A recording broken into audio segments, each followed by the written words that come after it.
Morning, কেমন আছেন আপনারা? আশা করি ভালো আছেন। আমরাও বেশ ভালো আছি। তো এখন সকালবেলা মেয়েকে স্কুলে দিয়ে আসলাম, তার সাথে একটা কাজ করে আসছি, যেটা হচ্ছে দেখাচ্ছি আমি। তো আমার এই যে একটা লাউ গাছ হয়েছে, খুব সুন্দর গাছটা, কিন্তু খুব সুন্দর হয়েছে, আস্তে আস্তে বড়ও হচ্ছে। কিন্তু গাছটা যে কোন দিকে যাবে তো রাস্তা দিতে হবে, তাই না? তো আমি এখন আমাদের সামনে পার্ক যেটা রয়েছে, পার্কের ওখানে বাঁশ গাছ আছে, তো বাঁশ গাছ কেটেছিল, ওখান থেকে ডালা নিয়ে আসছি। ডালা বলতে এই যে বাঁশ গাছের যে ডগলাটা হয় না, ডগার দিকটা, সেটা নিয়ে আসছি। আর এটা দিয়ে এখন আমরা ঠিক করব, যাতে বাঁশ গাছের ওই ডালাটার দিকেই মানে লাউ গাছটা উঠতে পারে, নাহলে তো হয় না। আমাদের গ্রামের দিকে দেখেছি, বাবারে, আমি যদি ওই লাউ গাছ প্রথমবার করছি, মানে এরকম এত যত্ন করে এর আগে করিনি। সব ডালা টালা দিয়ে এমনি হয়তো লাগালাম, হলো হলো, নাই নাই, যদি হয়েছে এমনি মাটিতেই একটু লটবট খাই, খেয়ে হয়ে যায়। তো এবারে ভাবছি কি যে একটু ভালো করেই করব। এই দেখাচ্ছি লাউ গাছটা কি সুন্দর হয়েছে। একটাই গাছ, অনেকগুলো বীজ পোতা হয়েছিল, কিন্তু হয়েছে একটাই গাছ, খুব সুন্দর। আমার জবা গাছগুলো কি সুন্দর, নতুন নতুন পাতা আসছে। এখন যদিও জবা ফুল কিন্তু বেশি ফোটে না, অল্প অল্প ফোটে। পেন্সিল প্ল্যান্টটাও কত নতুন নতুন ডাল বেরিয়েছে।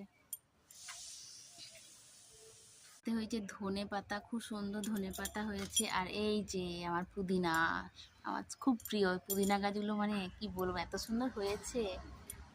পাতাগুলো দেখলে এমনিতেই মনে শুধুই খেয়ে নি। বেল গাছটাও খুব সুন্দর গজিয়েছে। জবা গাছের টবে আবার ধনে পাতা দিয়ে দিয়েছিলাম, এখানে ধনে ছড়িয়ে দিয়েছিলাম, এখানে ধনে পাতাও হয়েছে, অনেক জায়গায় হয়েছে, অনেক টবেই হয়েছে। কাঁটা লিলিটা, এটাও আমার খুব প্রিয় ফুল, খুব সুন্দর। এটা গোটা বছরই থাকে মোটামুটি। আর মানে ফুলগুলো তো অন্য কাজে লাগে না, এটা মানে দেখার জন্য, শুধুমাত্র সৌন্দর্য। আছে গেঁদা, রক্তগেঁদা, আর এখানে আছে চন্দ্রমল্লিকা। কালারটা খুব মিষ্টি, পিচ কালার, খুব মিষ্টি একটা কালার। গেঁদা, এই গেঁদা গাছটায় কত যে কড়ি আসছে। এটা কিন্তু ডাল থেকে লাগানো। আমি যদিও গেঁদা গাছ বেশিরভাগই ডাল থেকেই লাগাই। এটাতে আলু চাষ করা হয়েছে, কত আলু হয় দেখা যাবে। এগুলো সব আলু গাছ। এখানেও এই যে গোলাপ গাছের টবটাতে রয়েছে ধনে পাতা। আর এখানে হয়েছে কুমড়ো গাছ। কুমড়ো গাছটা কিন্তু লাগানো নয়, কুমড়ো খেয়েছি, তার খোসাগুলো এনে ওই মাটিতে দিয়ে দিয়েছি, ওই বীজ থেকেই কুমড়ো গাছটা নিজের থেকে হয়ে গেছে।